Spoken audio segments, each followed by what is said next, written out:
Quelles sont les mesures prises par le gouvernement pour assurer l'implication des collectivités territoriales dans la gestion due à la COVID-19?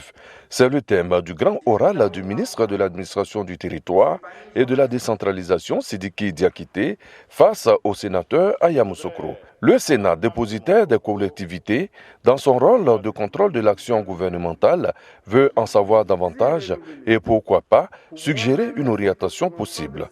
Jeannot Aoussou Kouadio, le patron du Sénat ivoirien, tout en félicitant le Conseil national de sécurité, l'ensemble du gouvernement et le corps médical, est allé dans le sens de l'autonomie des collectivités territoriales, et cela à tous les niveaux.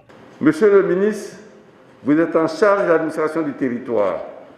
Comment entendez-vous faire pour que les populations de l'intérieur du pays, où les écoles sont ouvertes, où les maquis, restaurants et hôtels sont ouverts, où les lieux de culte commencent à être ouverts, pour que la pandémie à coronavirus n'atteigne pas l'intérieur du pays?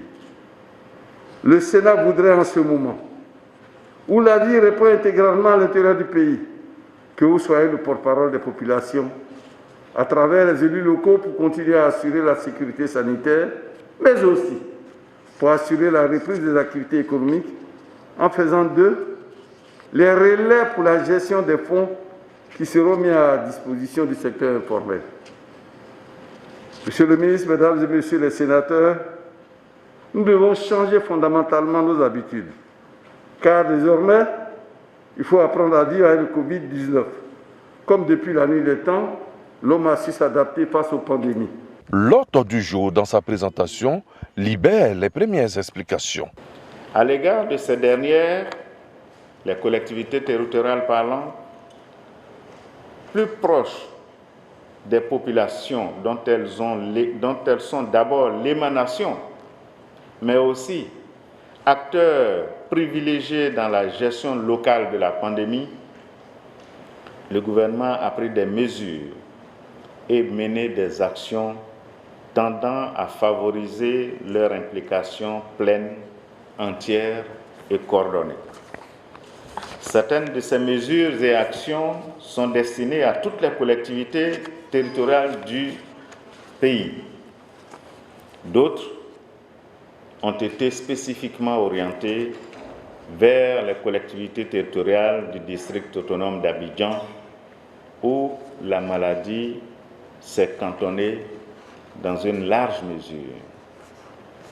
Je voudrais citer, au titre des mesures destinées à l'ensemble des collectivités territoriales, la réactivation des comités départementaux de lutte contre les épidémies, cadre de la gouvernance locale de la crise. La mission des collectivités en cette période d'assouplissement des mesures barrières a également été révélée. Ce sont des mesures qui mettent les collectivités territoriales en situation de responsabilité. Désormais, il va s'agir, dans le respect des mesures barrières, de vivre en sachant qu'il peut y avoir des contaminations, mais il faut se protéger. Le rôle des collectivités pour que ces mesures barrières, qui constituent un défi pour les populations, puissent porter tous leurs fruits et éviter une propagation de la maladie, c'est la sensibilisation.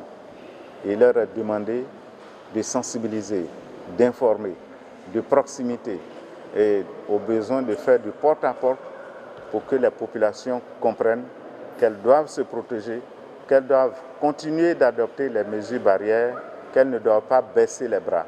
Le ministre Sidiki Diakité n'a pas quitté le Sénat sans saluer les efforts de l'institution qui a su prendre toute sa place en Côte d'Ivoire. Mesdames et messieurs les sénateurs, que vous avez positionné le Sénat aujourd'hui à un niveau incontournable en Côte d'Ivoire. La qualité des hommes et des femmes qui composent cette institution en impose. Et je voudrais vous rendre hommage à vous-même, ainsi qu'à tous les sénateurs et à toutes les sénatrices de cette première mandature du Sénat ivoirien pour avoir su imposer le Sénat comme un instrument essentiel de la gouvernance en Côte d'Ivoire.